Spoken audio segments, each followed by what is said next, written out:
to push it back even further back.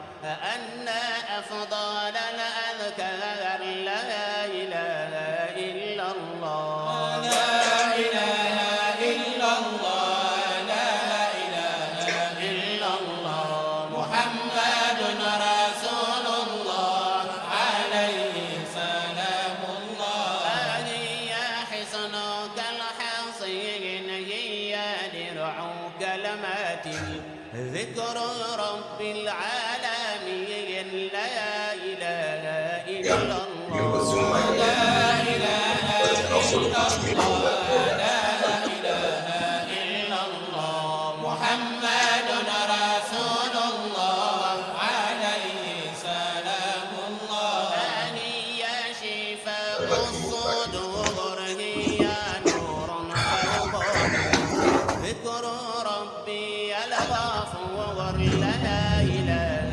إلا الله لا إله إلا الله لا إله إلا الله محمد رسول الله عليه سلام الله هي النعمة العظمى هي المقام الأسمى ليس تبقي آلاما لا إله إلا الله لا إله إلا الله لا إله إلا الله محمد رسول الله عليه سلام الله علزموها يا إخوان نوروا بها الجنان إن مفتاح الجنان لا إله إلا الله لا إله إلا الله لا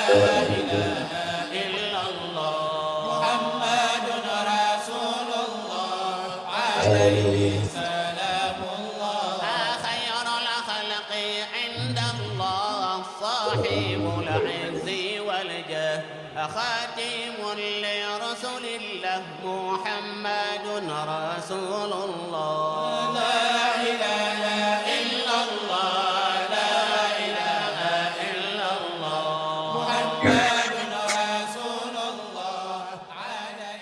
بسم الله الرحمن الرحيم. الحمد لله والصلاة والسلام على رسول الله وعلى آله وصحبه ومن والاه. اللهم صل على سيدنا محمد طب القلوب ودوائها وعافية الأبدان وشفائها ونور الأبصار وضيائها وعلى آله وصحبه وسلم تسليما.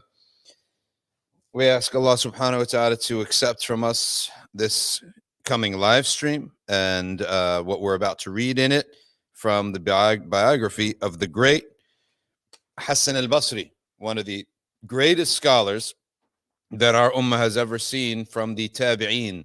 And he was somebody, why we say very clearly that he was one of the greatest scholars. Simple reason. The Sahaba themselves were impressed with him.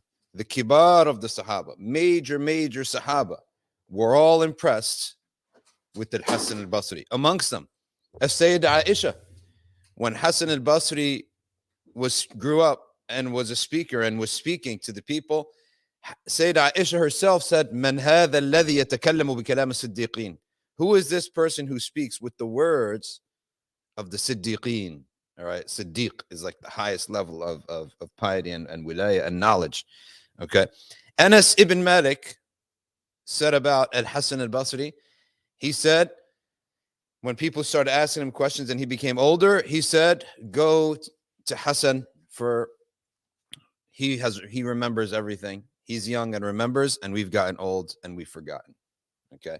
So if the Sahaba, the Kibar Sahaba, endorsed this man, we know that his maqam and his rank is something special. It's something else completely. Another thing that used to happen, his mother, Hassan Al Basri's mom, used to take him, and this is something that people should do. She used to take him around to the Sahaba and say, pray for my son. Make dua for them. Amongst them was Umar ibn Khattab. And he said, Allahumma faqihhu fi din wa habib ilayhi nas. Okay. Make him a faqih. Oh Allah, give him knowledge and make the people love him. Okay. Make the people love him so that they could go and take habibhu ila nas, make him beloved to the people so they could take knowledge from him. So that's Hassan Al Basri, and that's who we're going to talk about today. And he has a lot of amazing stories. So Hassan Al Basri, Imam Al Ghazali said about him, his speech was the closest to the speech of the prophets. His way, everything about him was in imitation of the ways of prophets. And his hadi, his guidance, his way was just like the Sahaba. How could it be otherwise when he was raised by the Sahaba? He met some of the greatest of Sahaba. He spent a lot of time with Jabir ibn Abdullah, Anas ibn Malik, okay, Ali ibn Abi Talib, many, Hassan and Hussein, many Sahaba did he spend time with. He was literally raised by them. His father was one of the non-Muslims who were captured during the battles of the Sahaba. And then he became a Muslim. And then he became a servant, and he was assigned to Zayd bin Thabit, the scribe of the Prophet ﷺ. The famous scribe who was involved in all the compilations of the Quran. The Quran was compiled, of course, 2 times, and it was written 5 times. So it was compiled once, and Zayd bin Thabit was in charge of that. For he was the Prophet's #1 scribe of the Quran. And then in the time of Abu Bakr, he was in charge of gathering it. In the time of Sayyidina Uthman ibn Affan, Zayd bin Thabit was in charge of writing down the Quran, literally having the Quran written, okay, with the spelling of Quraysh. Him and 4 other members of Quraysh, they literally wrote the Quran cover to cover, and they made 4 or 5 copies of the Quran. All right, so his father was the servant of Zayd bin Thabit. Now his mother, so you see that the poor Muslims who love knowledge, Allah always takes from their offspring and elevates their offspring. There's a famous hadith the Prophet ﷺ is attributed to the Prophet ﷺ, some attributed to other than the messenger, that it says, be one of 4 and not the 5th. Be a scholar, be learned, kun aliman, aw muta'alliman, or someone who's studying, right? Either someone who's learning, or a scholar, or someone who studies. Or khadiman lil ilm, or serve the scholars. There's always people who are serving. They may not be students, they may not be scholars, but they're like the admins, the volunteers, the behind the scenes, like the clock, the working of the clock behind the scenes. They make everything move. Or muhibban lil ulama, or be someone who loves them. So his mother and his father, they were masakin, they were poor. They worked in the service business. They were just servants of the Sahaba, but they loved knowledge and they believed. And his mother used to take him around, and she took him to Umar ibn Khattab, and Umar ibn Khattab made dua for him. And Salama was her employer. Who is Salama? Wife of the Prophet, peace be upon him. So her employer was the wife of the messenger. And then he was born on the 8th year of Sayyidina Umar's Khilafah. So he was born 10 years after the passing of the messenger. Her name was Khaira. This woman's name was Khaira. Yeah. She gave birth to him, and at that time, she was working for Salama. And she was too busy. They were very poor. So she would leave, okay, Hassan with Salama. And it is said that Salama would nurse him, or even like busy him, right? And I don't know how she would nurse him, because she didn't have children, but that she would just like breastfeed as if he was eating, right? And she would suckle him at her breast. And sometimes some said that there was milk there, and some said no, she would just rock him to sleep, and he would just suck on her breast as a baby. And we know that in the Sharia, a person could do this up to 2 years old. Okay. And so they say that the barakah of his knowledge is what he took from the association of Salama and the dua of Umar ibn Khattab and the companionship, and that the younger Sahaba were like his older brothers. So he was completely born. He's from the senior of the Tabi'een, and Umar ibn Abdul Aziz named him the chief of the Tabi'een. And that there was only one time, they said that there was only one person that of the tabi'in. Tabi'in, remember, is second generation Muslim. They didn't meet the Prophet, but they met the companions. They said that there's only one person that he would ask knowledge from, and that was Sa'id ibn Musayyib. Beyond that, when they asked him a question, yeah, he may ask the companion, but he never had a need for any second generation Muslim, any tabi'i. So he would only ask, the only time that they saw him asking another Muslim, tabi'i, was Sa'id ibn Musayyib. All right. That shows you the rank of Sa'id ibn Musayyib and Hasan al Basri. Ibn Sirin, one time, he had his peer at that time was Ibn Sirin. So they met. And when Hasan al Basri was beginning in his path, he had a vision and he had a dream. And this dream upset him badly because from what he knew of dreams, it was not good. And he saw himself naked on top of a garbage heap, striking the garbage heap with a stick.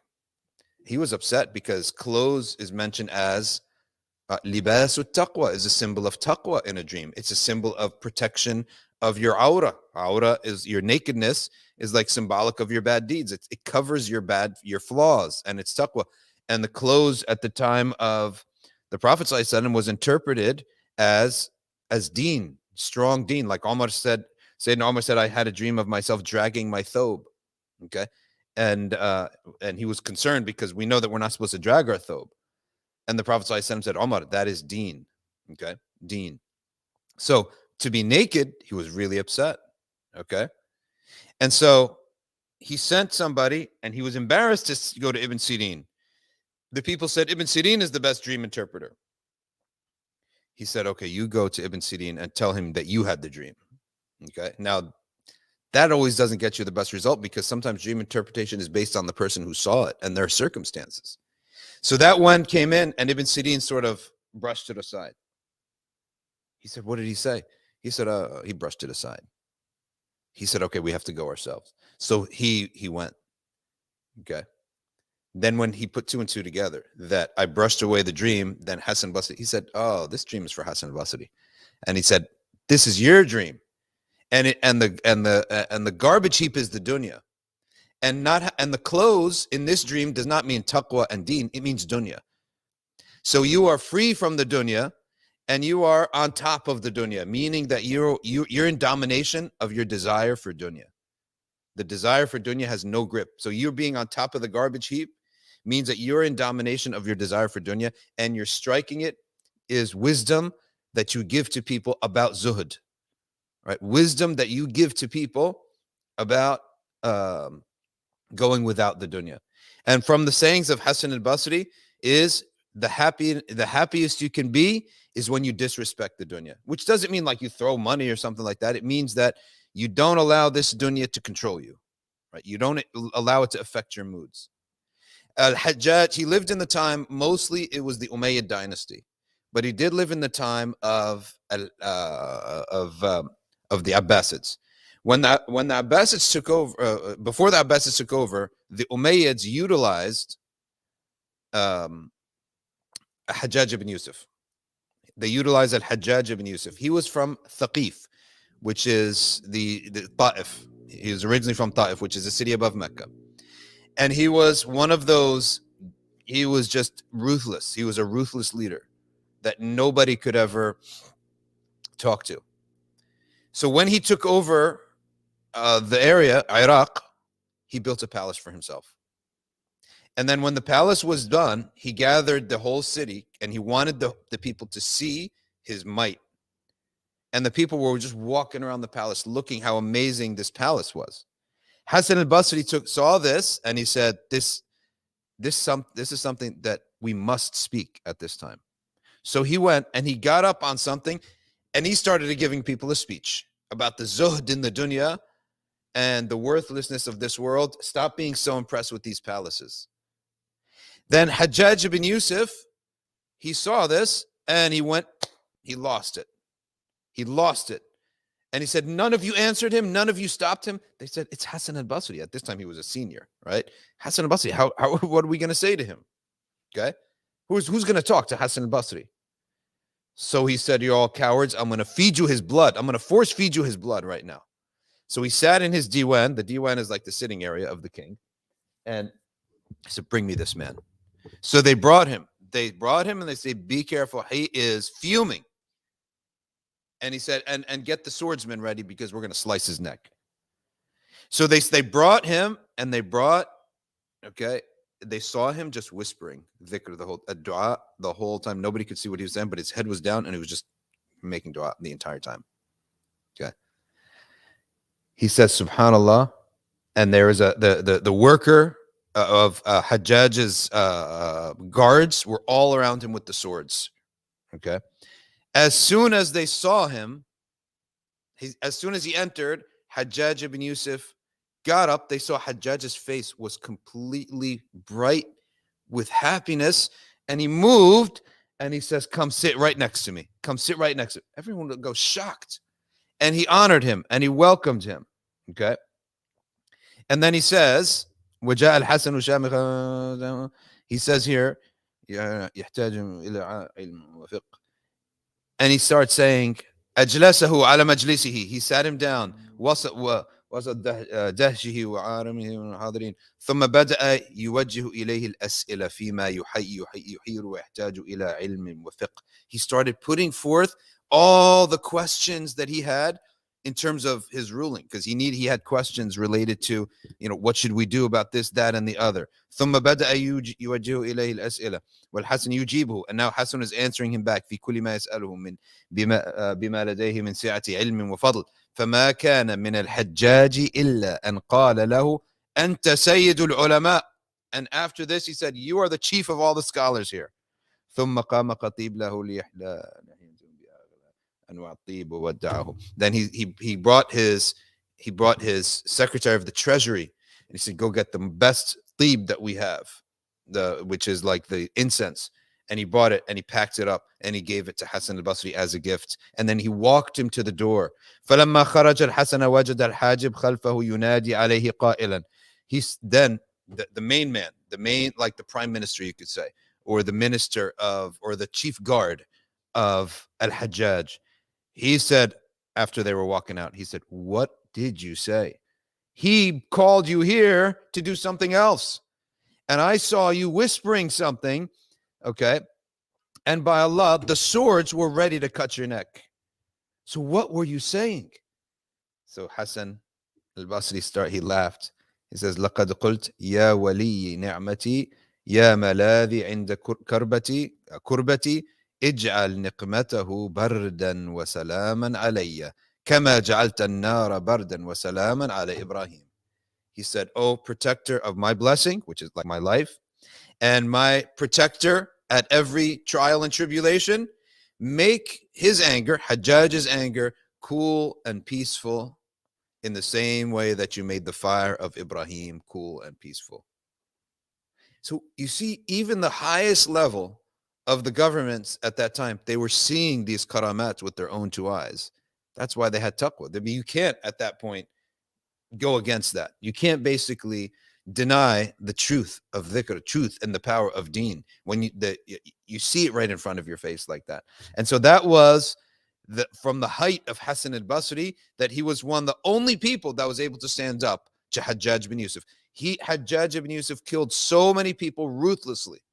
He was the only one that was able to stand up to him and speak, and literally his heart changed. Hajjaj ibn Yusuf never gave Hassan al Basri a problem ever again. Okay. And from the upbringing of Hassan al Basri is that as soon as he grew up, he started studying with the Sahaba and joining them wherever they joined. And he traveled with the army. He did jihad. He fought. And where did he fight? Khurasan, far away. And he spent a lot of time in Kabul. So if you're Afghani out there, all right, you're going to be happy because he spent a lot of time in the city of Kabul. The city of Kabul, subhanAllah, this is an ancient Islamic city. This is not some city that was conquered way later. This is the first generation. They had Sahaba there. They had Tabi'een there, okay? And he spent a lot of time in the city of Kabul. When he came back, he decided to settle in the city of Basra, and that's where he got his name, Al-Hassan Al Basri, okay? His chief disciple was Malik ibn Dinar. And Malik ibn Dinar was the famous soldier He's got one of the most amazing stories. He was just an officer. He was a low-level officer of the Umayyads, and he was somebody who was drinking. He was not doing anything good with his life, and then nobody would marry him. Right? No father-in-laws would ever accept him, and so he finally had to take a prostitute and marry her, and he did. And in the marriage, he was just like a married man, but still not praying, drinking. And then he had a daughter, and he loved this daughter so much.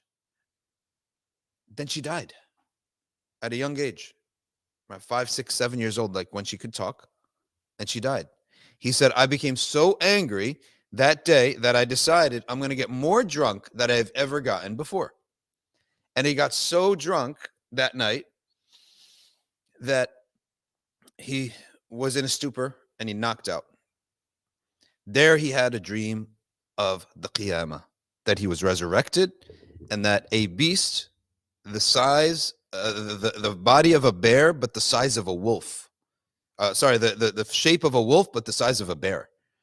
Could you imagine a wolf, right, running on 4 legs, but the size of a bear? And he said, and I was a small man running away from this vicious, vicious wolf. And this wolf is just right, its mouth is like right about to get me, and I see an old man. And I begged the old man for help. The old man said, look at me. I'm a frail old man. What can I do for you? And I ran, running for my life from this wolf. And I see another old man, and I beg him. And he said, nothing I can do for you. And then finally, I hear my daughter's voice. I hear her voice. She's saying, Father, come here, come here. And I look, and I see my daughter at a house, and she opens the door. And I run into the door, and she closes the door. And I'm safe. And she turns to me, and she says, Father, ألم يأني للذين آمنوا أن تخشع قلوبهم لذكر الله وما نزل من الحق. Isn't it time for the believers, for their hearts to soften to the awe of Allah subhanahu wa ta'ala? يأني للذين آمنوا أن تخشع قلوبهم لذكر الله وما نزل من الحق. So your heart should soften with awe to what Allah has revealed. And then he woke up. He woke up. That wolf was his bad deeds. That old man was his good deeds. So immediately he woke up in a complete sweat. He ran, made ghusl, made wudu, ran to the masjid. He was the first one in the masjid that day for Fajr. He gets in and prays with everybody else. He's in the first row. And the Imam recites Surah Al-Fatiha and then opens the surah. And the first verse that he recites is أَلَمْ يَأْنِ لِلَّذِينَ آمَنُوا أَن تَخْشَعَ قُلُوبُهُمْ لِذِكْرِ اللَّهِ وَمَا نَزَلَ مِنَ الْحَقِّ. Immediately, he faints. I mean, this is not a man who's accustomed to this work with the unseen. But he saw it directly. From that moment on, he began his journey. And Malik ibn Dinar began merely as a musalli with Hassan Al Basri. Musalli, just someone who prays 5 times a day. That was a big deal for him. Just pray 5 times a day. Then sit in the gathering. Then, can I get you something? He became a khadim. He was a servant. And then a student. And then an assistant. And then he became the imam after Hassan Al Basri. He became his number 2 man. Okay. Over a span of years and years and years of studying with Hassan Al Basri and serving him. Okay. Then as Malik ibn Dinar came of age, you see, this is how Allah takes someone's bad deeds and makes them into good deeds. He was known for bringing drunkards off the street and into the masjid. That's how you turn your bad deeds into good deeds, is by the idea and the concept that you use what you understood, what you learned. Okay. Now, despite you shouldn't have done that, but even if you did do that, you did learn something, right? You learned something about the mentality of a drinker, etc., etc. So he would bring them off, and he would have mercy for them and bring them into the masajid and they would make tawbah with him. Okay. He would make tawbah with them. Hassan Al Basri at that time, him and Sufyan al-Thawri, was younger than him, they would visit Rabi al-Adawiyah and they would exchange wisdom with her, right? And Rabi al-Adawiyah was a woman that was so ascetic. She was so zahid that she viewed Hasan al Basri as a man of dunya.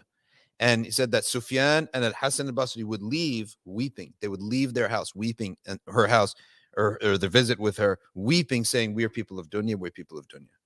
Right? That's what how much that. For example, one time she said, "Give me a wisdom."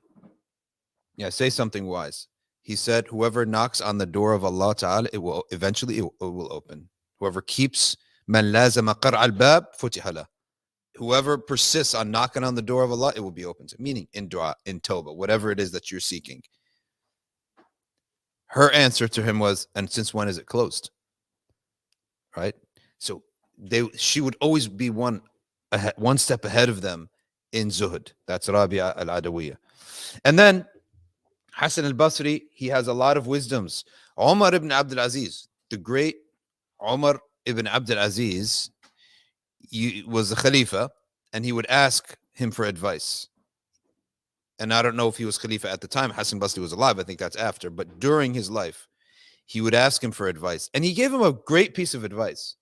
He says, "Inna alladhi yashabuka la yansahuk. Walladhi yansahuk la yashabuk." This is a really great piece of advice. Hasan, he says to him, he says, the one who keeps your company, he's not going to give you good advice. He's not going to be your advisor. And the one who advises you, okay, is not going to keep your company. Which means, like, if you have a group of friends and one of your friends goes, like, he needs some piece of advice, right? It's awkward for friends to give friends advice, right? It is. It's true. It's awkward for a friend to give another friend a piece of advice. But it's easy for a stranger to give. If someone comes to me and they're a complete stranger, it's very easy for me to say, "Look, this is your problem, right? You need to do this, this, this, this." I'm never going to see them again, right? It's easy for them to take it too, because they don't have to see me again. But if you're a companion with people, if you keep the company of people for a long period of time, okay, it's hard for now to give them advice. You have a different relationship. Giving hard advice is difficult. And that's why, if you notice, let's say, like, if an imam moves into an area, he moves in and it was with dynamite. He's blowing everything up. This is wrong. This is wrong. Yeah, this is haram. Everything's haram, because he doesn't know anybody, right? But give it 5, 6, 7 years. Now they're friends. Now they visit. Now they see each other all the time. He's got to tone it down a little bit, because he's got to run the marathon with them, right? He's got to run a marathon with these people, with his community, with his friends. Okay. So his advice to them is going to be extremely slow and gentle, right? Which may or may not be a good thing. So usually you find that. So when there's a great distance between people, it's easy for them to give hard advice, right? But whenever as soon as they become close together, you can't just give that acid, right? You can't just give them that really tough advice anymore. Okay, so that's a great wisdom. Let's see another one of his wisdoms. The happiest you'll ever be is when you put down the dunya, when you reject the dunya. He says that's the happiest you'll be. And then he says another amazing piece of advice. He said, "How terrible are two friends, the dinar and the dirham, the gold coin and the silver coin." He says, why are they bad friends? They only benefit you when you separate from them, right? There's no benefit of money if it's in your pocket. It only benefits you when you spend it. It's extremely wise, right? Sayyidina Ali has another amazing wisdom. He says, knowledge is better than money. You have to protect money, but knowledge protects you. Knowledge benefits you when you acquire it. Money benefits you when you spend it. Right. أصحب الناس بما شئت أن تصحبهم فإنهم سيصحبونك بمثله. Be with people however you want to be with people, because that's how they're going to be with you. If you're somebody who is always bringing negativity, they're going to bring negativity to you someday. If you're always someone who's uplifting, they're going to uplift you someday. He says, nothing has humiliated the dunya and exposed it for what it is like death. Okay, so if you have ever problems with the dunya, then flee to death, meaning the contemplation of death. All right. وسأله رجل فقال له يا أبا سعيد ما الإيمان? A man came and said, Abu Sa'id, that was his nickname, his kunya. What is Iman? He قال الصبر والسماحة. Iman is patience and forgiveness. فقال يا أبا سعيد ما الصبر والسماحة. So explain to me, how is that connected to Iman? الصبر عن معصية الله. Patience on the disobedience of Allah. والسماحة بأداء فرائض الله. Samaha here not being forgiveness, meaning happiness, like willingly doing it. He says willingly fulfilling the obligations of Allah. All right. So from the Sahaba that were his teachers, Anas bin Malik was his biggest teacher. Jabir ibn Abdullah was one of his biggest teacher. Okay. Jundub ibn Abdullah, you see his name in the ahadith. All right. Az-Zubayr ibn al-Awwam, he saw him when he was a senior, as Zubayr was much older than him. Sa'ad, the servant of Abu Bakr Siddiq. Look at his link, how close he is. Okay. Abdullah bin Abbas. He met Umar ibn Khattab as a baby, not only as a baby, but he did, as a child, was around Uthman ibn Affan. Okay. Ali ibn Abi Talib was in his teenage years, he was around Ali and Hassan and Hussein. Ammar ibn Yasar. Okay. Amr ibn al-As, Muawiyah ibn Abi Sufyan, Abu Huraira. But it is said that he didn't narrate from Abu Huraira. And then his mother Khaira was also a Sahabiya. Okay. One of the things that he did is he never ever went to the civil wars of the Muslims. He avoided the civil wars between the Muslims. Okay. So this is an amazing, the amazing life and times of Hassan Basri. Now, in Hadith, Hassan Al Basri is that he has something called Marasil Al Hassan. And Marasil Al Hassan are viewed by scholars in two different ways. What is a Mursal Hadith, first of all, is when you skip a Sahabi, when you quote the Prophet directly. All right. And so he's quoting the Prophet, but he's not quoting who he took it from. So the scholars are of two opinions. One is that we can't accept it because he doesn't quote who he quotes from. The other is that you can accept it because on the one hand, none of his mursal hadiths, they're usually not about fiqh. They're about zuhud. They're about tafsir or stories or zuhud, right? A hadith related to that are not necessarily legalistic hadiths. Secondly, they say, who did he take from? Like he's only probably skipping a sahabi, right? He's probably only skipping a sahabi. And therefore it's acceptable. So some people, scholars go two ways on the Marasil al-Hasan. It's a famous theme in a subcategory of study on the hadith of Hassan al-Basri. Let's read about his death. شهدت حسن البصري عند موته. Abu Tariq al-Sa'di says, يوصي فقال لكاتب. He had a writer and he was dying. He was on his deathbed. And he had a writer. He says, اكتب هذا ما يشهد به الحسن ابن أبي الحسن يشهد أن لا إله إلا الله. Write down that Hassan, the son of Abu al-Hasan, because his father's nickname was Abu al-Hasan, Yasar. Okay. He says that Hassan says, لا إله إلا الله محمد رسول الله ومن شهد بها صادقا عند موته دخل الجنة. And that whoever truly says this from his heart, he enters paradise. ولما حضرته الوفاة جعل يسترجع. When he was dying, literally the moment of death is coming, he kept saying, إِنَّا لِلَّهِ وَإِنَّا إِلَيْهِ رَاجِعُونَ. فَقَامَ إِلَيْهِ ابْنُهُ فَقَالَ. His son got up and he says, Father, you're worrying us. Why are you saying that? That's what you say that when you say something bad, right? إِنَّا لِلَّهِ وَإِنَّا إِلَيْهِ رَاجِعُونَ. We see in a disaster. So when your father's saying that on his deathbed, isn't that scary? Right? فَهَلْ رَأَيْتَ شَيْئًا? He said, did you see anything? Right? He said, it's my nafs. I'm afraid. I have not been afflicted with anything like it. Right? So he's like, I'm worried about my nafs. So what is our state with Allah Ta'ala? It's fear and hope. How do you combine fear and hope? They're opposites. It's fear of our sins and hope in Allah's mercy. That's how you combine fear and hope. I'm afraid for my sins, but I hope in my mercy. وقال رجل لابن سيرين رأيت كأن طائرا آخذا الحسن حصاه في المسجد فقال له ابن سيرين إن صدقت رؤياك مات الحسن. Okay.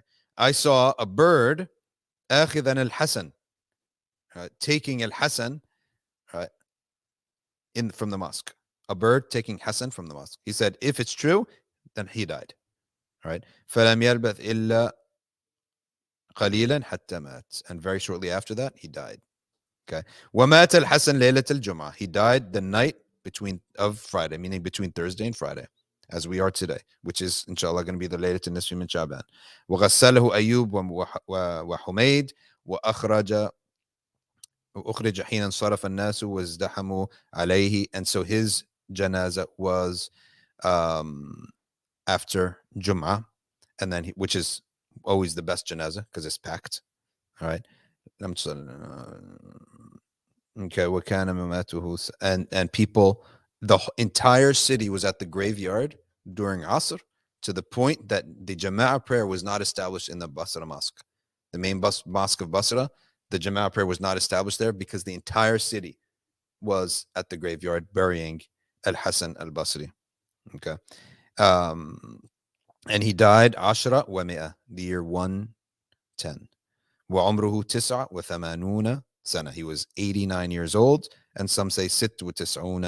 Well, you can calculate it. He was born in the 8th year, in the 10th year of the Hijrah, right? And then he died in 110. So then he should have been 100 years old. Okay. So there's always different on the death dates. وكان الحسن البصري إلى جانب ورعه شجاعا زاهدا شجاعا زاهدا فيما عند الملوك فرغبوا فيه. He didn't care about the emirs, so they want him. When people don't care about you, you tend to want them. The dunya is like that. If you don't want what they have, they want you. Okay. And he was extremely sincere to the Muslims, so they loved him. All right. He was sincere in his advice to the Muslims, so they loved him for that reason. So that is the great Hassan al Basri and his story. And I did say that we will, inshallah ta'ala, be talking about Laylat al-Nisfi min Sha'ban today. And we will do that, inshallah ta'ala. So we will do that, bi'idhnillahi ta'ala. And so, but first, let's take some comments and questions on Laylat al-Nisfi min Sha'ban, Hassan al Basri. Okay. All the Instagram today post on Laylat al-Nisfi min Sha'ban. So you do not have any doubts about it. You should not have. How could you have doubts? It's straight up a hadith. Okay, here we go. Let's go to the comments. Ryan, why don't you kick us off? Okay, first question. How can we be wise like Hassan Al Basri? Wisdom, according to Sayyidina Ali, is from taqwa, in the sense that the Prophet ﷺ said, act upon man amila bima allamnahu, hadith Qudsi, zidnahu min ladunna ilma. Whoever acts upon what we taught him, we increase him knowledge from our own selves.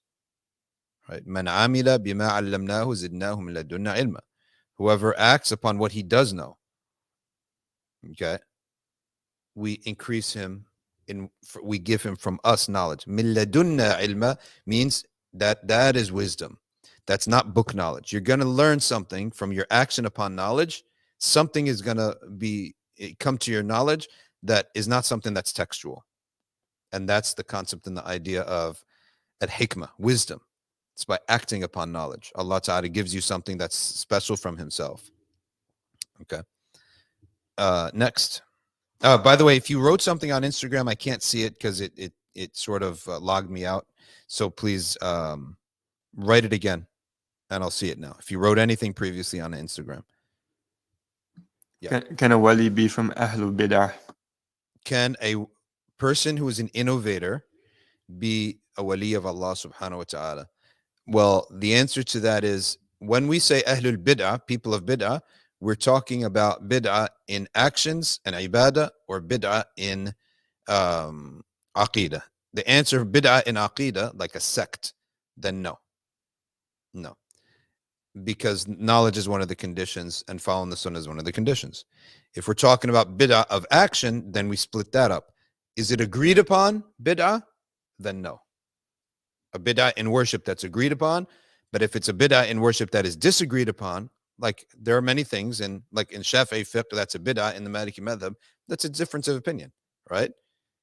So that, yes, they can be. If it's a differed upon bid'ah of ibadah, in ibadah, or in action, or in contracts, or something like that, those differed upon bid'ah, then yes.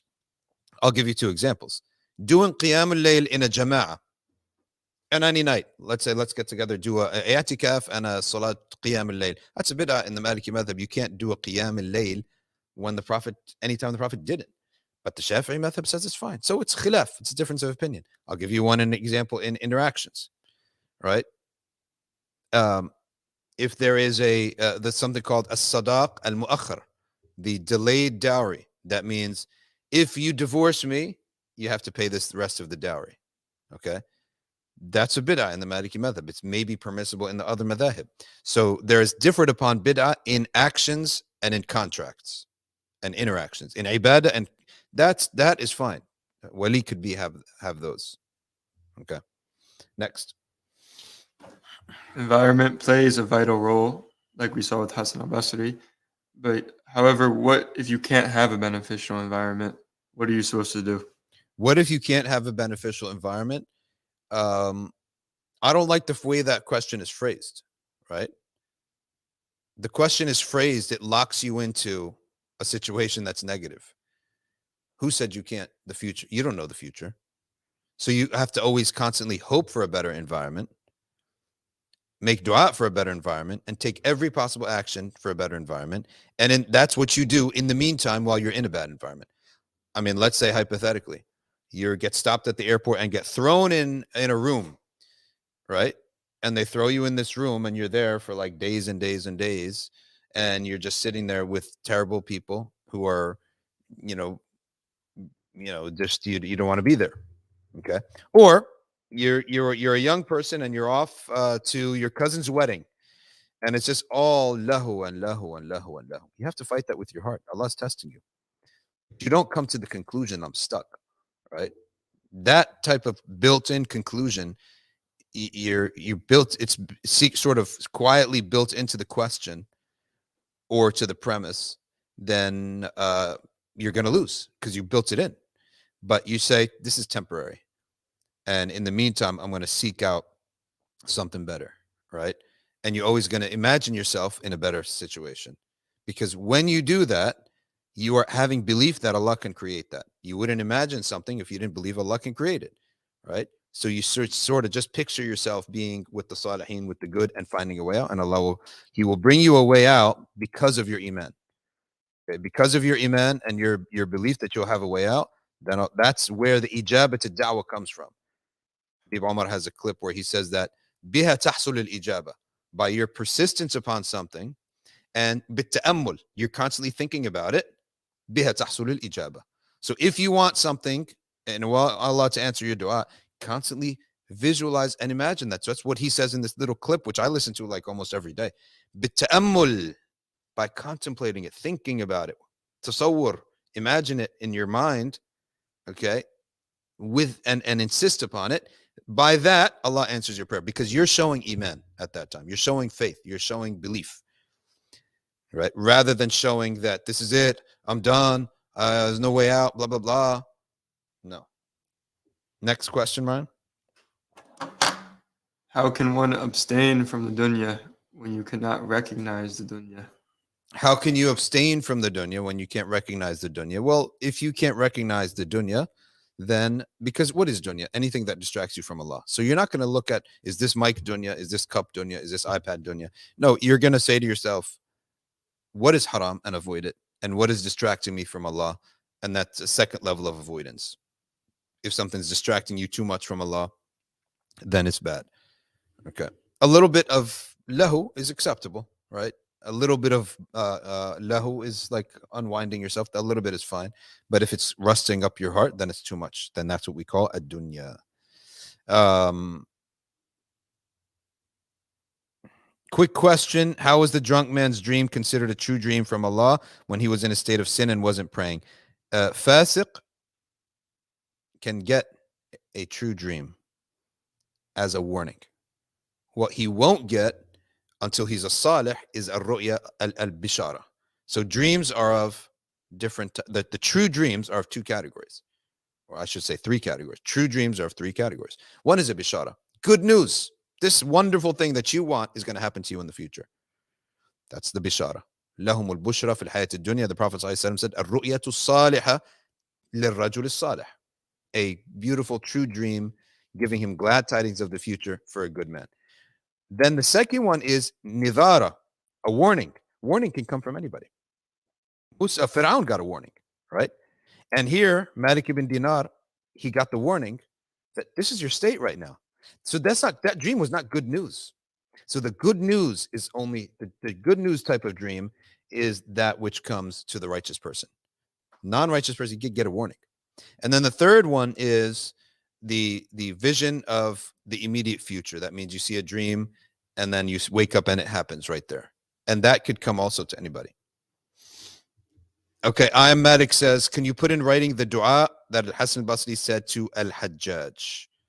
Okay, it's hard for me to write now, but I'll try to get it for you.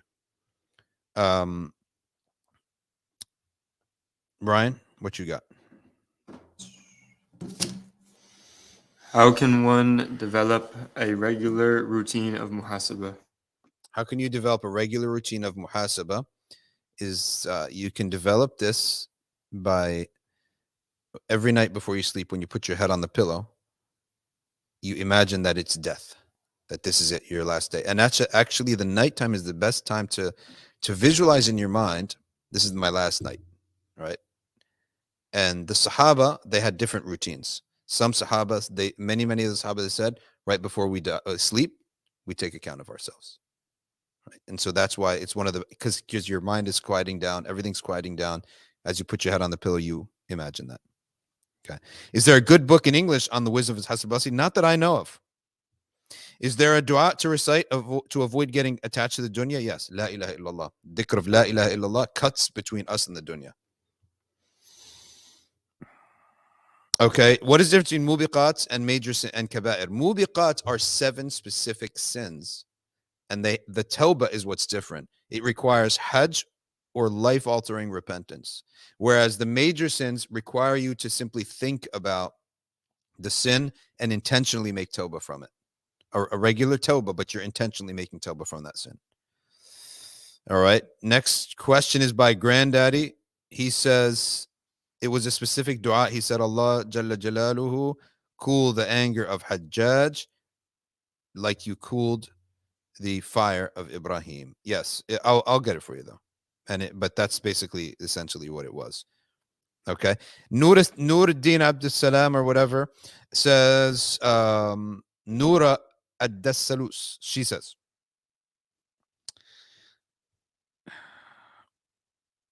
and also when the former drunk Sahaba dreamt of his daughter saving him and reciting the ayah, then waking up and going to the masjid and hearing the same verse recited.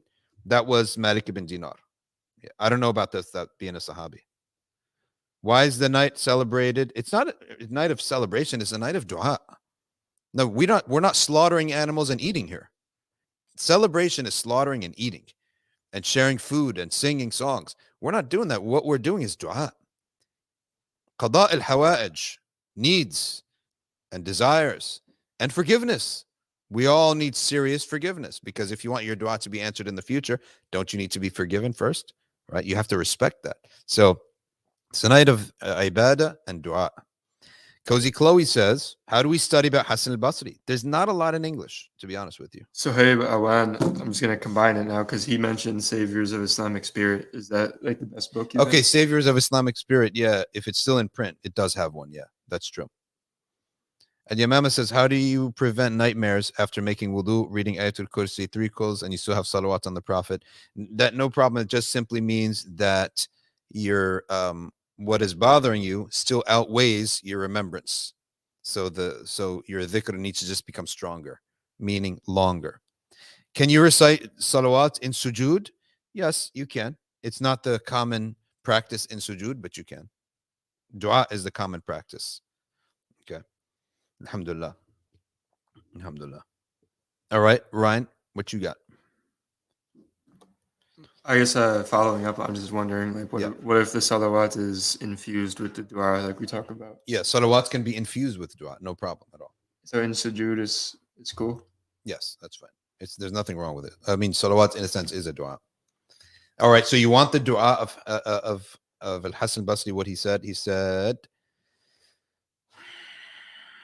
He said, Ya wali, ya wali, ya wali ni'mati, ya wali ni'mati, ya malathi inda kurbati. It's though the one who protects my blessing, which is like life and everything else. He's wali ni'mah. He's the guardian of my blessings. Wa malathi inda kurbati, and my refuge in my crisis. اجعل نقمته بردا وسلاما علي. Make his anger towards me cool and peaceful upon me. كما جعلت النار بردا وسلاما على إبراهيم. Just as you made the fire cool and peaceful for Ibrahim. That's the dua. I'll say it again. يا ولي نعمتي وملاذي عند كربتي. اجعل نقمته بردا وسلاما علي كما جعلت النار بردا وسلاما على إبراهيم. I'm going to screenshot it. Anything I see that's good online, I screenshot it.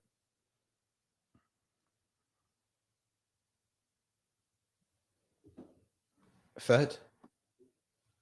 Fadl, what do you have to say? You have any questions? No. You good? We have a good one over here. Yep. One of the conditions to be forgiven is removing malice from the heart.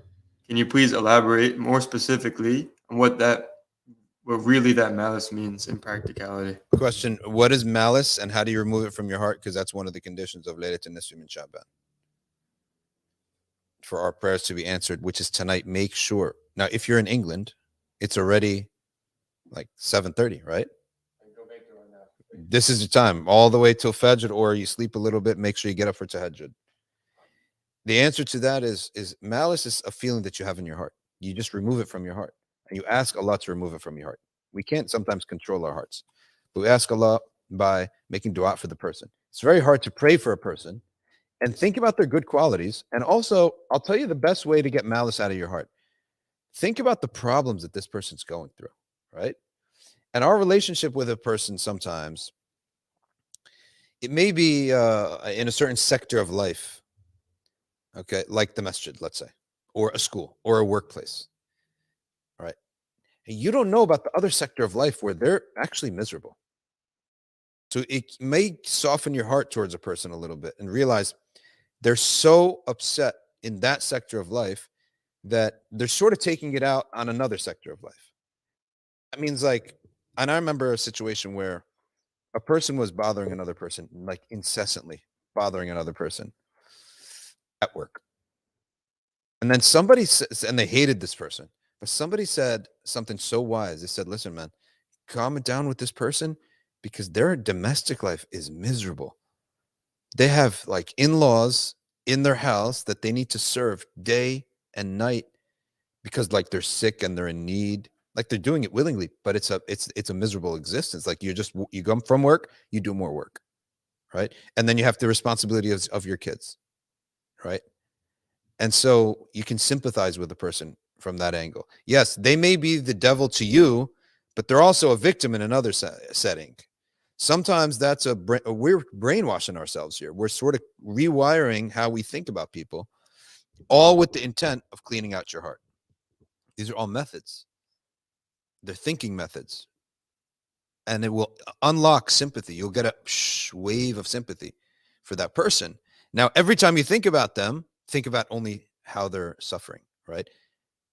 And that's how, like a lot of people, if you really want a good biography of somebody or really want a truthful contemplation of a person, you have to think of all the facets of their life, not just one facet of their life. And so sometimes that I find that to be really helpful. All right, let's go to Cozy Chloe. Alhamdulillah, thank you very much. And I'm happy that it makes my day when people say things like that. And I take that to Allah subhanahu wa ta'ala. Nura or Nur, because there's a guy in the picture. So he says, being attached from this world will also make us detached from the evil. Yes, because if you detach, most evil is what we call lawazim ad-dunya. Lawazim is necessary connections to the dunya, right? So if you don't need attention from people, you won't do a lot of things, right?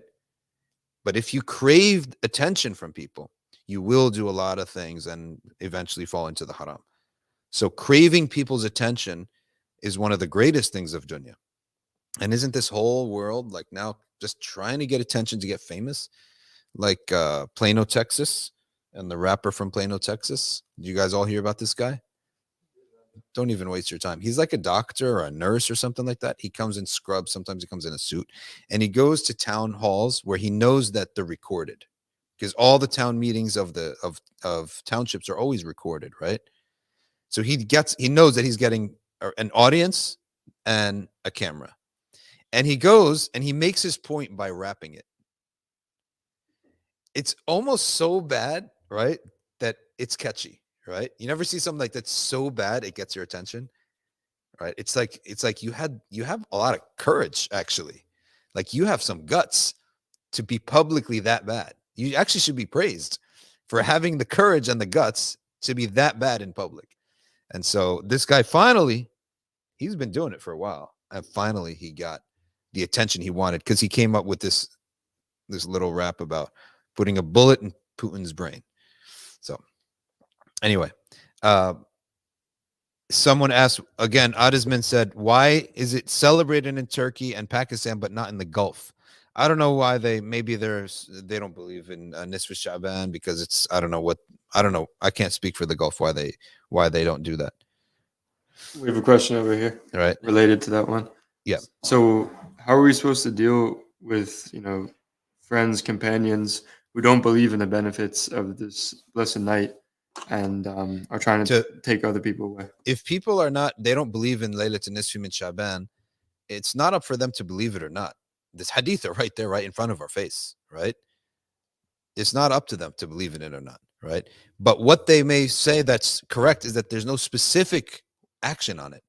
And it's not a night of celebration for us. It's night of work. It's a night of celebration from the perspective that what we may earn of this night. But you don't spend this night eating, gathering, in a sense of partying, like Eid. It's not Eid. It's not a celebration of that respect. You would be wasting your time. It's a night of ibadah and dua and istighfar and tawbah and clearing our hearts from other people's, the malice with other people. That's what we should be busy with. So if someone doesn't believe in that, I mean, what am I doing wrong? Whether it's this night or the next night, even on that perspective. But it's not up for somebody to say it's false. How do you say it's false when we have ahadith that are so many? And I've went over them many times. Adisman is not bothering at all. It's not a bother at all. Okay, next.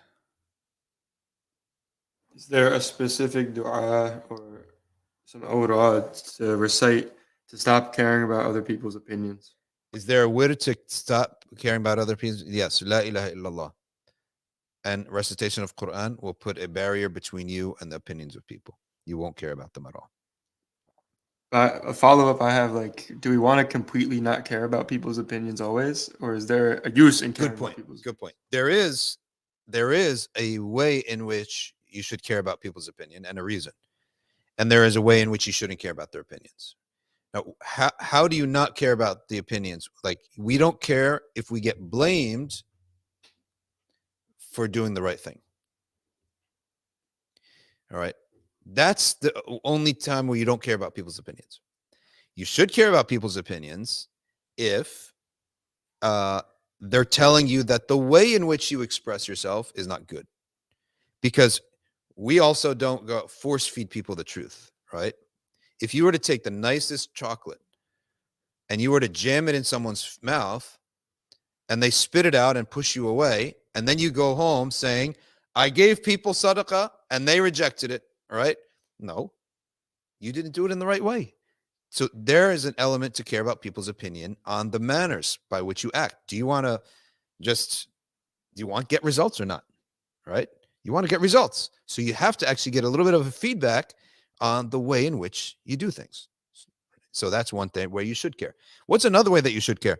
The customs and the practices of the righteous people in your town, in your area, because you live with them and you need them. We don't have this individualism that I don't care about what anyone says. I'm going to do my thing. Okay, do your thing and be all alone. We exist as human beings, and the Prophet ﷺ said, "An-nasu bin-nasu wal-kullu billah." People, they live because of other people. Like, we live the way we live because someone's putting electricity up, someone's building the buildings, someone's transporting the gas. That's at the physical plane. At the emotional plane, we are able to survive because if I have an issue, I have a friend to go to, I have a wife to go to, I have a mom to go to, I have a dad to go to. So you move on with life like that. I have a scholar to go to, I have a pious person to go to. So life can move on because we have all these people supporting us, right? So in the sense that we do live and we need to live with other human beings, we should, the price of that is we should be considerate of their opinions, of how things are done. Okay, so that we don't go against the Jama'ah in that respect. So that's where we should care about people's opinions versus not care about people's opinions. We don't care about people's opinions when it comes to, and by the way, that the attitude also may require some tafsir or a breakdown. So I don't necessarily care, meaning I'm not going to change. Okay, someone doesn't like my being a Muslim or wearing hijab or giving talks, whatever. So my saying I don't care is by the meaning of it's not going to change my opinion. The fact that they like it will not change my course of action. But the attitude of I don't care also is in a sense harmful, because aren't we people of dawah? So I'm not changing my opinion, but I do care that I want to change their opinion, right? That's the way that we should break down I don't care about their opinion, means it's not going to influence me, but I do care about influencing them and getting them to change their opinion. All right. So it's not success to me to go halfway and say, okay, well, I'm not going to change, but to have the attitude that guarantees that I will never change them. Because if you have that negative attitude and say, I don't care what you think, right? At that point, you pretty much guaranteed you're never going to change them. So you've only gone halfway. That you've solidified yourself. You didn't bend, all right? You didn't break down, but you also guaranteed you're never going to change them. And that's not a good thing. The only time you need to have this tough attitude, well, I don't care what you think, is when they come at you with mockery or an aggression. Then you can say, yeah, well, I don't care what you think, right? You're returning back their harm with a little bit of a strong reaction. So we have to care from the aspect of caring to change their opinion and caring to do dawah, but not necessarily they're liking it or not liking is not going to affect our course of action. Next question. What do you do to detach your heart from the dunya? To detach your heart from the dunya, much remembrance of death. Tonight is Laylat al-Bara'a, or freedom from the fire, or Laylat al-Nisf Shaban. Ya Faisal Bilal, he's asking that question. So it is Laylat al-Nisfi, yes. And Adisman said, by celebration, I did mean ibadah. Yes, we should do a lot of good deeds in ibadah. That is correct. Okay, next question. Sobi is asking, what was Imam Malik's outlook on this night? What is Imam Malik's? I don't know. I didn't look up what Imam Malik's commentary is. Well, why don't we look it up now? Well, I'll take the next question while you do that.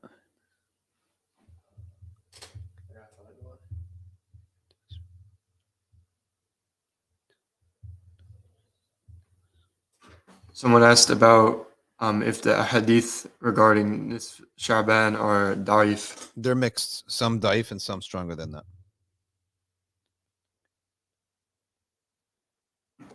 Our boy Oz asked, where did you get the cloak from?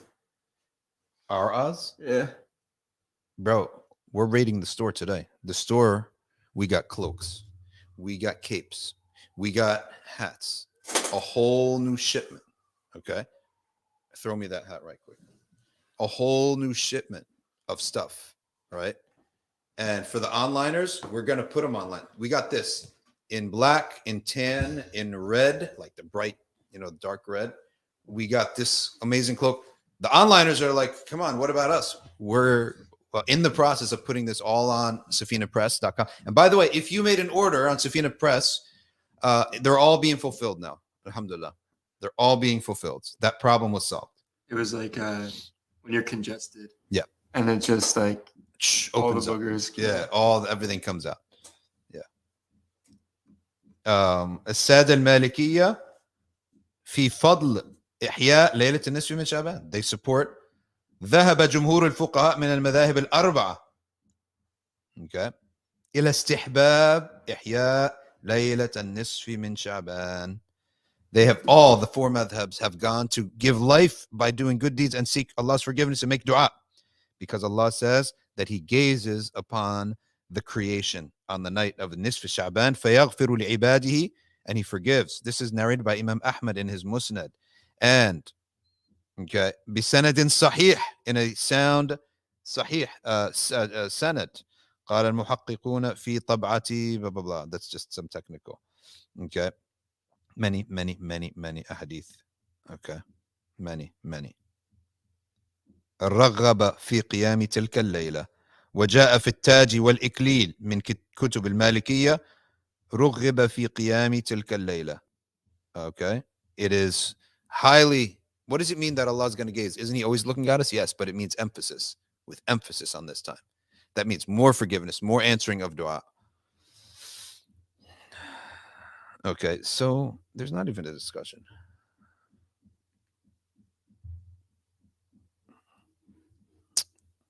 When I go out of the app, the Instagram app, it ends up like killing the app and killing the stream, so I don't see people's comments anymore. Next question. If you put in a question in Instagram and I didn't answer it, put it in again. Okay. Yes. One was from a full hour ago. They asked, is Laylatul Nisf min Sha'ban the night where the Qibla was changed from Bayt al-Maqdis to No, the Qibla was not changed that night. Firstly, it was changed in the middle of the day. And I don't know if we have a date for that. We do have the month, I'm sure, but I don't know. It's not. Are we allowed to fast Friday without fasting Thursday and Saturday? The answer is yes. The Shafi'iyya maybe had said otherwise, she says, but I don't know. But we are allowed to fast in the Maliki method Friday without fasting Thursday and Saturday. There, Malik was specific that the only reason you do that, it will be makruh, is the element of trying to imitate the Sabbath, which I don't think anyone does. And the way to prove that you're not is to do any work. If you do any work on Friday, then you've nullified imitation of Friday, of Sabbath. Any work, like fixing a screw or moving anything. Or turning the lights. Hop in the elevator real quick. Hop in an elevator, turn the lights on. Boom. You've negated the Sabbath. So you're not imitating the Sabbath. I don't think any Muslim wants to imitate the Sabbath, right? It's a miserable thing, right? Stuck all day. It's dark. Why would you make your life miserable? Okay. So I am Malik. He says, I want this cap. I need somebody who has a factory to make us this cap. This is the easiest cap to make, right? But I want someone to make it like this, like firm, fixed. Okay. There's no website for it. It was made, it was custom made by a veteran. I shouldn't say older. I should say veteran. She's a veteran, like, what's the word? Seamstress? Sewer? She's a sewer, basically, for Coach, right? For Coach. And I was just looking NJ hat makers, and she came up, and she's really good, right? But she sort of got tired of making them, so I didn't want to burn her anymore, and I need them. I was very surprising. This is just 2 pieces of cloth, but people have difficulty making it. Haven't found anyone to make it. If the day I get a factory in Pakistan, I make 100. A seamstress, that is the name. A seamstress is the technical word. Okay. Did Hassan Al Basri have brothers and sisters? Not that I know of that were famous, but he may have had brothers and sisters. Is there good bid'ah and bad bid'ah? No, there is obligatory bid'ah. Like what? Having multiple Jummahs in the same masjid, right? That's an obligatory bid'ah because there's no way for all the people to attend Jummah. Is there a permissible or recommended or good bid'ah? Yes, like reciting the Quran, entire Quran in Taraweeh. That's not a practice of the Prophet or the Sahaba. Is there a permissible bid'ah? Permissible bid'ah would, let me think, using beads It's permissible. It's not recommended, nor using a subha or using a calculator to collect your zakat. One time, the guy said, why don't you just calculate? Why are you calculating your numbers of dhikr on beads? I said, when you calculate your zakat, do you do it in your head and on your fingers, or you use a calculator? Right? It's just a calculating device. That's all it is. What is a discouraged bid'ah? A discouraged bid'ah would be something like what's a bid'ah makruha? Give me something bid'ah makruha in ibadat. Okay, dua in English in salah while capable of making it in Arabic. In the Maliki method, that's bid'ah makruha, because the Prophet ﷺ did not do that. But if the person cannot speak Arabic, they make dua in Arabic, in their language in salah. That's what we call. But if he can speak Arabic, but he still nonetheless makes his dua in English, that would be called bid'ah makruha. Okay, or for example, reciting the same surah on set prayer. So in Asr I recite Surah An-Nasr and Surah Al-Masad, or in Dhuhr I recite this, and you stick to that. There's no precedent for it. It's bid'ah makruha. Or for example, you miss the surah in the second rak'ah, so you make it up in the third rak'ah. No, that's makruh. Okay, for you to do. There's no precedent for it. Anything there's no precedent in salah, because salah is very strict. We pray as exactly as the Prophet prayed. These all bid'ah makruha. Okay, bid'ah makruha. Bid'ah muharrama, of course, is anything sinful that's mingled into, for example, contracts. We bid'ah muharrama, or acts of worship that entail something sinful in it. All right. Like, for example, if we were to all get together, men and women, in a setting where it's impossible to lower the gaze, but we're doing ibadah, that's bid'ah makruha, right? Bid'ah muharrama, because in it is something haram. Okay, so that's how bid'ah has every single category. Are you having a program at the masjid tonight? Yes, come out at Maghrib, Salatul Maghrib. We read the hadith related to Laylat al-Nisf min Shaban. Okay. H-Baz, alhamdulillah, I really appreciate what you're saying. Thank you so much for saying that. Cozy Chloe says, are you Egyptian? My parents came from Egypt, yes. Yep. I have mixed feelings towards Egypt. Like, it's amazing history and everything.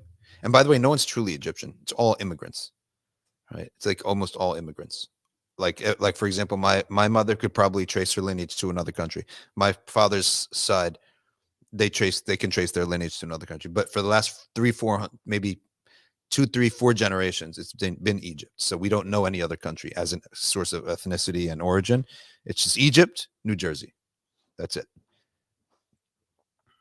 I have mixed feelings because the history is amazing. The spirit of the people, to me, was amazing. I don't know what it is now, but I cannot stand pollution. Like, pollution does not come like pollution on the ground. It doesn't come from anything other than your willingness and acceptance of pollution, right? Like, why I took the ride from Cairo to Dumyat one time, 4 hours, I think. I did a survey, the entire highway. You could not see the curb. Litter. That stuff, it makes me sort of crazy. And then that's, oh, you get used to it. I don't want to get used to it. We're not supposed to be getting used to dirtiness, right? I don't want to get used to that stuff. But nonetheless, it has such an amazing history. And a dua to increase memory. Is there a dua to increase memory? Yes, there is. سَنُقْرِئُكَ فَلَا تَنْسَى. Recite often Surah Al-Alaq, because in it is the verse سَنُقْرِئُكَ فَلَا تَنْسَى. We will recite it unto you in a way that you will never forget. So recite often Surah Al-Alaq. Is it true that Yasin can be recited to fulfill one's dua? Yasin and any other, and Fatiha more often, even more. Fatiha because there is a famous hadith. The Prophet ﷺ said, the hadith Qudsi, Allah says, the Fatiha, I split it with my servant. And just to give you the brief summary of the Fatiha, the first 3 verses are praises of Allah.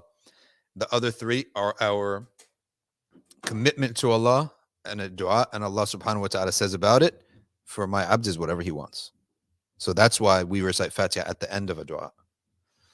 Is it permissible to listen to Quran while working out? I would say no. That's too much. Dhikr, yes, but Quran, no.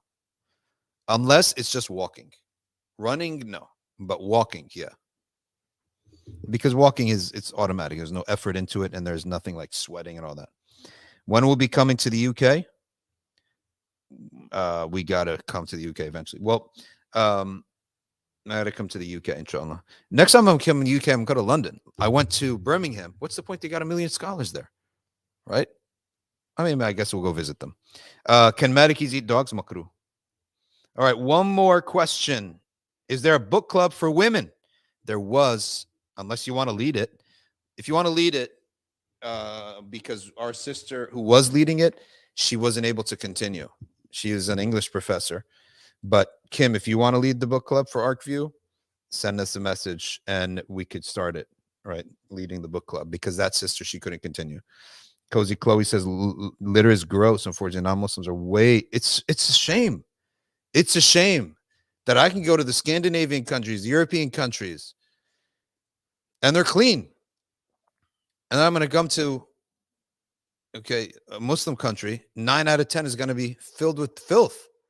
I don't want excuses. Litter and cleanliness is an ethic. It's an ethic. I'm not going to believe otherwise. Yes, people do have a little downward spiral and a depression, and there comes a point where you can't transform your whole country, but you can transform your street. Like the door in front of me, I could try, do that. And if I did that and you did that and everyone else did that, you have a clean town, right? If someone wants to get a specific dua answered, should we just recite Surah Al-Fatiha? Fatiha, and mingle it with salat on the Messenger sallallahu alaihi wasallam. And don't just rely upon one dua. Repeat your dua nonstop. Knowing is going to happen, because that's a shart. That's a precondition of dua from the Prophet sallallahu alaihi wasallam. I heard one should recite Surah Al-Duha for lost objects. That's correct. Surah Al-Muzammil for marriage. Really, truly, any ibadah that you want, you show your sincerity to Allah. That's it. Lily Shire says, merchandise, is it permissible to have an Islamic quote on a t-shirt and sell it like a hadith? I don't like that, because you have to go to the bathroom, to be honest with you. Right? You have to go to the bathroom with it. And it's going to go into the laundry. It's going to go with like underwear in the laundry. I don't understand people who put ayats of Quran, taqwa, Allah. Explain something to me. When you take your shirt off, where are you putting it? Putting it with your underwear filled with your najasa. This is haram. Are you hand washing this thing? You're putting it in the laundry. Then it's going to go mix up in the washing machine. Have some respect. You don't put hadith and dua and dhikr on t-shirts and on clothing. Bid'ah muharrama. It's bid'ah makruha until you put it into the washing machine or the laundry basket with your filthy socks. That moment it becomes bid'ah muharrama and you're sinful for it. And you should get lashes. What is the right way to ask dua? And what should we do so Allah answers our dua? You should first believe so much in his generosity as a precondition. Believe so much that he is willing to give and capable of giving. Okay? That's the first precondition. You go on from there. Bid'ah, what about Muslims that put up Ramadan moon trees to imitate Christmas trees? That's bid'ah pathetic, right?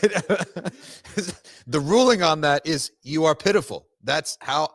Now, here, I don't want to offend any friends who may have done that, but bid'ah, makruh, haram, this now you add a new category. Bid'ah, pathetic inferiority complex. What is wrong with you?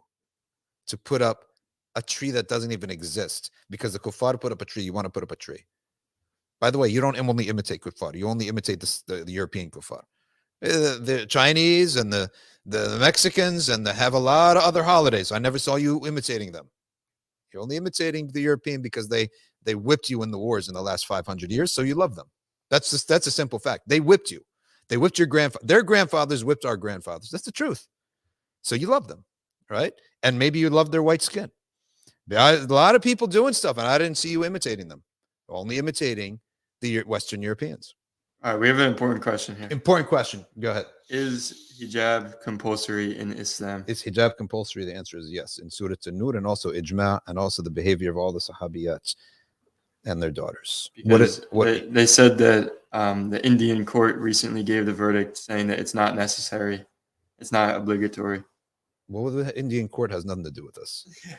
Indian court, they have, their basis of making law is whatever it is. Has nothing to do with this. Yeah, they're trying to ban it. They want to wage war against us. What do we expect? They're mushrikeen. We curse all their gods in the sense that we don't believe in them, right? Of course they're our enemies. What do we expect? Let's have some common sense, right? They are our enemies. They are. At least that band of them, that group of them, right? Nura Desalu, she says, not my grandfather. She must be a convert then. Yeah, my grandfathers weren't whipped by their grandfather. That's true, right? The best people to do dawah are the people who are the sons of the location, right? The sons and daughters of that people, those people. How do you suggest purifying clothes with najas? My concern is mixing it with other clothes in the washing machine. No problem. That you could just put it in there. The water will rinse it all out. Pure water in the beginning, pure water in the end, and it will all clean out. You're good to go.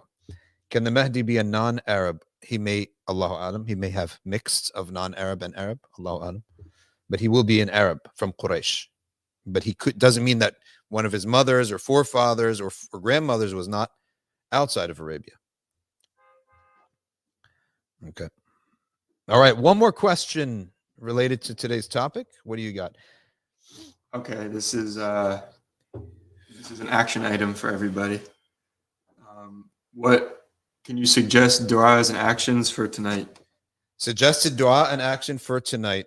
Let me go to the book and I'm going to read you exactly the dua. So pay attention. Screen grab this if you want to, so that you can hear it here. And bi'idhnillahi ta'ala, you can recite this dua. It's the dua of Sayyidina Abdullah bin Mas'ud. If my thing, you see this iBooks is stubborn. Sometimes it opens, sometimes it doesn't. Let's see if I saved it as a picture. Yeah, this iBook is really frustrating. Let's see. Okay, here it is. And I shared it on my Instagram page. All right. Allahumma ya dhal manni la yumannu alayh. Oh Allah, He is the one who He bestows. Yo, could you reconnect the stream? Yeah. I don't know what happened. Sometimes it just logs out. But let's just go for the rest of everybody else. The one who can boast about our gift, about giving, okay, and nobody else can boast. وَيَا ذَا الْجَلَالِ وَالْإِكْرَامِ, O of majesty and munificence or generosity. يَا ذَا الطُّولِ وَالْإِنْعَامِ, the great giver, okay, of blessings. La ilaha illa anta, there's none, no Lord but you. ظَهْرَ اللاجئين, the source of everyone who, good, the source of everyone who is seeking help. وَجَارَ الْمُسْتَجِيرِينَ وَأَمَانَ الْخَائِفِينَ, the succor of those who are afraid. All right, we got cut off for Instagram. Oh, you have to hit the live button. Just hit the live button. اللهم إن كنت كتبتني عندك في الكتاب شقيا فامه عني اسم الشقاوة. Oh Allah, if you have written me in your book, in your destiny, okay, as miserable, then wipe away my name from the miserable. وأثبتني عندك سعيدا, and make me amongst the happy. وإن كنت كتبتني عندك في الكتاب محرما, it should be محروما مقترا على رزقي, or the writing is wrong actually here in what I'm reading here. محروما مقترا على رزقي, I'm deprived and my rizq is shrunk. فمح حرماني ويسر رزقي, erase my being deprived and make my rizq easy. وأثبتني عندك سعيدا موفقا للخيرات, and make me أثبتني عندك, confirm me amongst you, with you, as someone given tawfiq to the good and happy. فإنك تقول في كتابك الذي أنزلت, you say in your book that you have brought down, يمحو الله ما يشاء ويثبت وعنده الكتاب. Allah wipes what He wants and He keeps what he wants, and with him is the Al-Kitab. إلهي بالتجلي الأعظم في ليلة النصف من شهر شعبان المكرم التي يفرق فيها كل أمر حكيم ويبرم، نسألك أن تكشف عنا من البلاء ما نعلم وما لا نعلم وما أنت به أعلم، إنك أنت الأعز الأكرم، وصلى الله على سيدنا محمد وعلى آله وصحبه وسلم.